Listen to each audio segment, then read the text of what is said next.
ఎందుకు వ్యర్థమైన వాటికి చెవిస్తా ఉన్నారు? దేనికి స్తోత్రం కలగాక. హల్లెలూయా. ఈ లోకంలో ఉన్నటువంటి లవర్స్ను చూసినట్లయితే ఉదయం నుంచి లేక సాయంత్రం వరకు, లేకపోతే సాయంత్రం నుంచి ఉదయకాలం వరకు మాట్లాడుతూనే ఉంటారు. ఒకవేళ మెసేజ్లు పోతూనే ఉంటాయి. బ్యాటరీలో ఛార్జింగ్ అయిపోతుంది, కానీ వీరిలో ఛార్జింగ్ అయిపోదు. దేవునికి స్తోత్రం కలగాక. హల్లెలూయా. ఏం మాట్లాడుతారంటే వ్యర్థంగానే మాట్లాడుతున్న మాట పదే పదే రిపీట్ కావడము. వీరు చేస్తున్నటువంటి పనులను ఆదికాండం నుంచి ప్రకటన వరకు చెప్పినట్టే. ఉదయం లేచిన కాడ నుంచి మళ్ళీ పడుకునేంత వరకు, మళ్ళీ మధ్యరాత్రి ఏ టైం లేచినామనేది కూడా చెప్పుకోవాలి వీళ్ళందరికీ. ఇవన్నీ దేనికి ప్రయోజనము? నువ్వు మోసం చేసుకుంటున్నావు, జాగ్రత్త.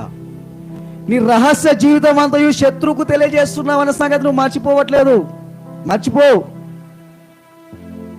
నువ్వు అది మర్చిపోయినావంటే నీకు ఆగవే నీ బతుకంట. నువ్వు జ్ఞాపకం ఉంచుకోవాల్సినటువంటి విషయం ఏంటంటే, నా రహస్య జీవితం నేను శత్రుకు